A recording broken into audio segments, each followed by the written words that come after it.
Alright, let's dive deep into how your own mind might be sabotaging your financial success. Hey everyone, and welcome back. If you've ever stared at a flashing screen, heart pounding, trying to make sense of your investments, then today's episode is a game changer. I'm talking about something most investors refuse to accept. Your biggest enemy in the market isn't the charts, or the government, or those big institutions. It's you. That's right. Your own brain is often the biggest obstacle between you and financial freedom. Every time you buy high, hold too long, or sell too soon, it's not just bad luck. It's bad wiring. And trust me, this wiring has destroyed more portfolios than any market crash in history. You see, inside your head, two systems are constantly battling it out. There's System 1, your fast emotional brain designed for instant reactions, think fight or flight. And then there's System 2, your slow rational brain, built for planning and logic. The problem is, your emotional brain evolved to help you survive in a jungle, not to navigate complex financial markets. It's brilliant at spotting danger, but absolutely terrible at reading candlestick charts or understanding economic indicators.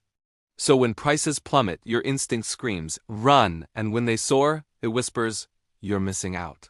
These ancient instincts are powerful, and the market, believe it or not, knows exactly how to exploit them. Let's be real, we all have these blind spots. Here are 4 silent assassins that are quietly draining your wealth, day by day. First, there's loss aversion. The pain of losing money feels about twice as intense as the joy of winning it. This is why so many of us hold on to losing trades way too long, just because we can't bear to accept the loss. Then there's confirmation bias. We naturally seek out information that confirms what we already believe, rather than challenging our own assumptions. We're not looking for truth. We're looking for validation. And how about overconfidence? You get a few wins under your belt, and suddenly you think you're smarter than the market itself. The market, however, has a funny way of reminding us all that we're still human. Lastly, there's herd mentality. We often follow the crowd because it feels safe, even if that crowd is heading straight for a cliff. These aren't just simple mistakes. They're deep-seated mental viruses that infect almost every financial decision we make, unless we actively learn to recognize them. I remember this young trader Vathi from Phnom Penh. He studied relentlessly, watched every tutorial, and actually made a neat profit in his first week. He felt invincible. I've got this figured out, he thought. The very next week, fueled by that overconfidence, he risked far too much. A single red candle wiped out half his account. Panic set in. He doubled down to try and recover, and lost even more. By the 3rd week, he wasn't trading the market anymore. He was desperately trading his own overwhelming emotions. When we eventually talked, he said, "The market destroyed me. But you know what? The market didn't destroy him. It simply reflected his own internal struggle." Here's the most painful truth. Intelligence doesn't protect you from these biases. In fact, it can sometimes make it worse. Smart people often lose bigger because they're incredibly good at rationalizing their emotional decisions. They'll tell themselves things like, "It made perfect sense to hold longer," or, "I was right. The market was clearly wrong," but the market truly doesn't care about your elaborate justifications. It only responds to structure, discipline, and cold, hard facts.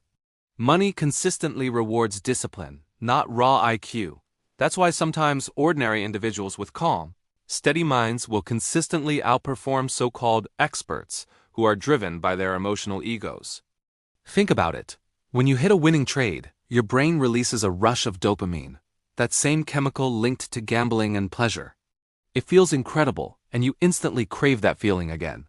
But when you lose, your brain floods with cortisol, the hormone of fear and pain. Your pulse quickens, your logical thought processes vanish.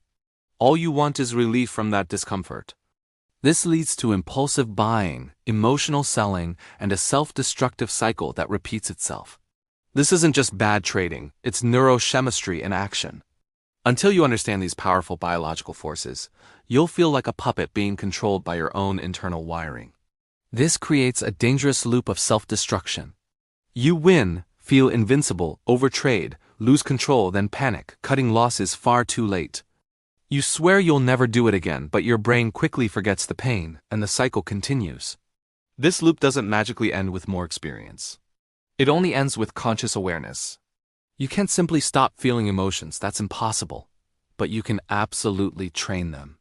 You can design systems and strategies that are stronger and more resilient than your immediate impulses. So how do the pros manage to beat their own brains? They establish clear rules before emotions even have a chance to kick in. Decisions made in moments of calmness are your lifeboat in a storm of chaos. They meticulously journal every single trade, noting down not just what they did, but why they entered and exited. They use automation wisely, letting systems execute tasks that emotions would surely sabotage. They actively delay their reactions, taking a deep breath, counting to 10, and rechecking their logic before acting. And crucially, they revisit their biggest mistakes monthly because pain remembered is truly wisdom gained. You can't just delete your emotions, but you can certainly discipline them and turn them into powerful allies. The greatest traders aren't fearless. They are profoundly self-aware. They don't try to fight their emotions. They understand their rhythm and flow. They study their own psychology with the same intensity that others study charts. They aren't chasing some mythical perfection. They are relentlessly building stability. Because the most valuable portfolio isn't just about your assets. It's about your personal awareness and control. When you truly master that, everything else in your financial journey will naturally fall into place. If you've ever felt frustrated, overwhelmed, or lost control with your trading or investing, please understand, you are not weak. You are human. And that's precisely why I created Sethtra Academy. This is where we go beyond the charts. This is where we train the mind behind the money, focusing on psychology, ironclad discipline, and decision-making mastery. Because true wealth doesn't start with capital. It begins with control. Join me at Sethtra Academy, where we don't just talk about money. We train the human mind that controls it. Don't forget to like this video, subscribe for more insights, and hit that notification bell so you never miss out on transforming your financial future.